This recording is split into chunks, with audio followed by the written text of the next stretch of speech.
Salut tout le monde, j'espère que vous allez bien. On se retrouve enfin. Waouh, ça faisait longtemps. Bonjour Alexia, enchantée. Je fais des vidéos YouTube quand je m'ennuie. Comme vous le voyez derrière, il y a un fond de vidéo, le fond que je construis pour la miamologie, qui n'est pas terminé encore. Cette plante n'est pas morte, c'est juste une grande drama queen. Alors aujourd'hui, je voulais pas revenir avec une vidéo forcément de la miamologie, j'avais plus envie de revenir sur YouTube avec une vidéo légère, parce qu'on a besoin de légèreté en ce moment. Sur YouTube, vous avez déjà sûrement regardé une vidéo Song Association ou Sing the Word. Le concept de ce jeu est simple.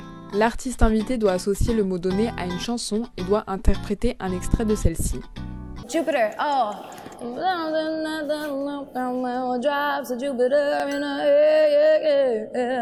J'ai toujours voulu faire ça, mais sauf que je ne sais pas chanter. Vraiment, vous n'avez même pas envie d'essayer d'entendre ça. Nous allons éviter ce supplice, hein, tout simplement. On n'est pas là pour souffrir aujourd'hui. À chaque mot que vous m'avez donné, je vais raconter une anecdote de ma vie, parce que j'adore raconter ma vie, parce que je suis une bonne youtubeuse. Bienvenue pour ce premier épisode de Anecdote Association. C'est les anecdotes Association. Oh yes, c'est bon, on a compris. Du coup, j'ai sélectionné 3 mots que vous m'avez donnés. J'ai eu le mot enfance et le mot rêve. C'est parti! La première anecdote s'intitule « Maman m'a cassé le bras ». Petit disclaimer avant tout, ma mère c'est la bienveillance incarnée. Ne vous inquiétez pas, vous allez comprendre. Quand on est petit, on est plein à aller à la baby gym. C'est littéralement un endroit qui regroupe des enfants. T'as des petits agrès, des petits matelas, des petits rubans là comme la gymnastique rythmique.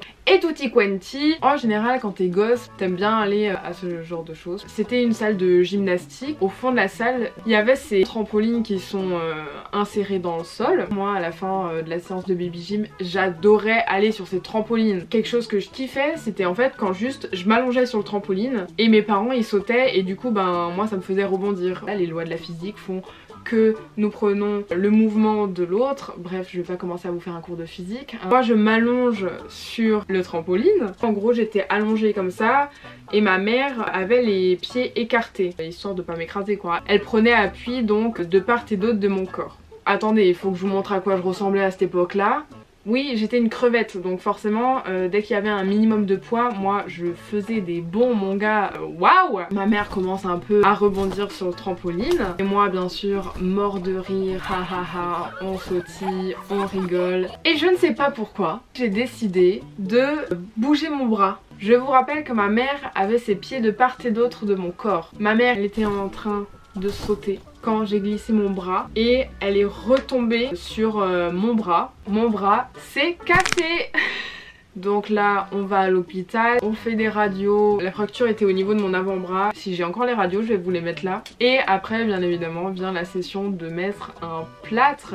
Oh yes, c'était mon premier plâtre de ma vie. Je peux vous dire que j'étais pas peu fière, ça fait très guerrière quand même d'avoir un plâtre. Forcément le lendemain il y avait une nouvelle école. Maîtresse me voit arriver avec un plâtre. Oh, mais Alexia, qu'est-ce qui s'est passé? Insouciante que j'étais, j'ai répondu très naturellement: c'est maman qui m'a cassé le bras.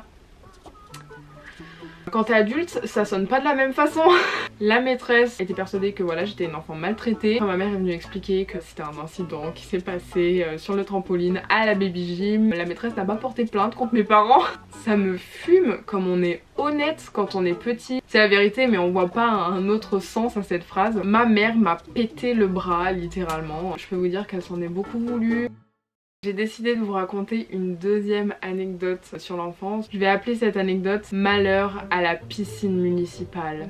Quand on était petit, ma mère nous amenait très souvent à la piscine municipale, mon frère et moi. Une matinée à la piscine classique. Et vient le moment de partir de la piscine. Après être passé dans le pédiluve absolument dégueulasse, on va se doucher. Après la douche, on va au casier chercher nos affaires. Puis vient le moment des cabines. Et vu qu'on était petits, on allait tous les 3 dans la même cabine. Les cabines de la piscine, il y a des sortes de leviers au niveau des bancs de chaque côté, reliés du coup par une barre. Tu la levais pour que ce soit ouvert et fallait la baisser pour que ce soit fermé, qu'on faisait ce qu'à l'entrée de la piscine il y a quelqu'un qui le faisait et à la sortie de la piscine il y a quelqu'un d'autre qui le faisait. On arrivait quand même à trouver des compromis, je trouve ça déjà pas mal. Et je ne sais pas pourquoi, mais ce jour-là on s'est battu et on était en mode ah non c'est à moi de fermer parce que c'est toi qui as ouvert avant. Je ne sais pas qui était en faute. Du coup on commence à se battre pour fermer la porte. Je vous rappelle encore une fois que j'étais une petite crevette qui ne pesait rien du tout. Et il faut savoir que mon frère a 3 ans de plus que moi, donc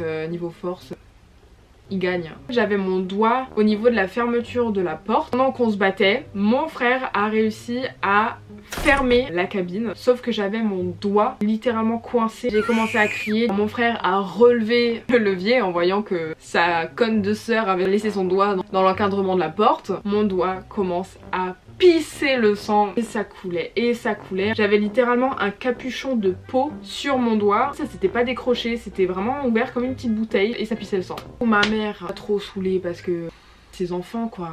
Ma mère Nini 2 me prend dans ses bras et va voir à l'accueil si elle trouve pas quelqu'un. Un maître nageur sort de nulle part et me prend dans ses bras telle une petite princesse. Là je vois qu'il m'amène au niveau des lavabos de la piscine. Je me dis oh non.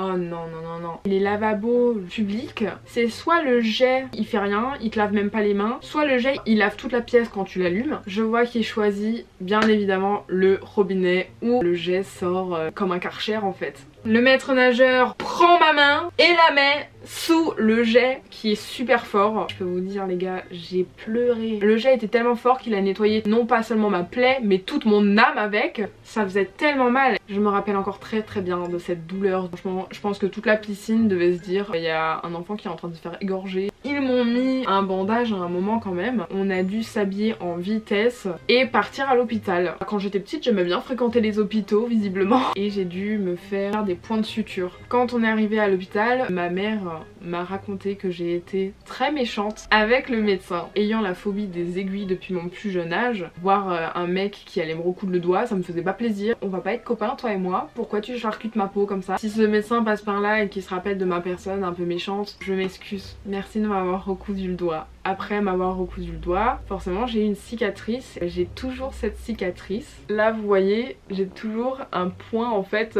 sur mon index. Et pendant des années, je n'avais plus d'empreinte digitale. Maintenant j'en ai nouveau une et ça a pris vraiment des années avant que ça se reconstruise correctement. J'aimerais bien dire que genre j'étais casse-cou et que c'était normal que je me faisais des blessures et tout. Mais non, c'est des blessures trop nulles. Maintenant on va passer au mot rêve. J'ai très longtemps cherché une anecdote pour le mot rêve. Quand j'étais petite je faisais le même cauchemar en continu et ça pendant des années. Et du coup je vais vous le raconter. Quand on était petit on avait regardé le film Spy Kids. Je sais pas du tout si vous connaissez ou pas, voilà Spy Kids. Dans ce film il y avait des personnages qui m'ont marqué. Voilà les persos horribles. J'ai pas d'autres mots. J'habite dans un immeuble depuis toujours. Le rêve commençait toujours au moment où on allait se parquer au parking de mon immeuble et qu'on sortait de la voiture. À ce moment-là, il y avait une musique qui commençait avec des voix très graves et d'ailleurs je me demande pas si c'est une musique du film.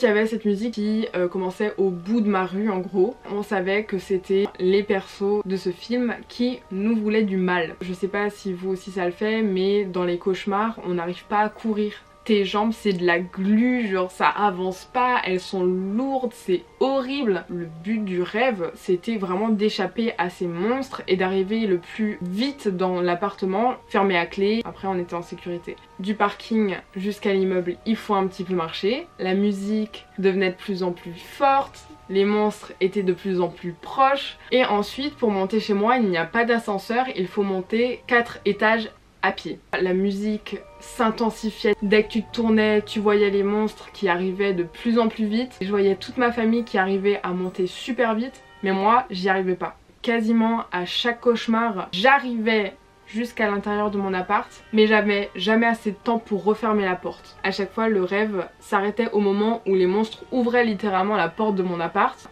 Un jour, j'ai refait ce rêve, toujours la même cinématique, hein, c'était toujours le même rêve. Une fois, j'ai réussi à monter dans mon appart et j'ai réussi à fermer la porte à clé. La musique s'est arrêtée, les monstres sont repartis et je n'ai plus jamais fait ce rêve de toute ma vie. Je trouve ça ouf parce que j'ai fait ce rêve pendant des années et il suffisait que je ferme une fois la porte à clé pour que tout s'arrête.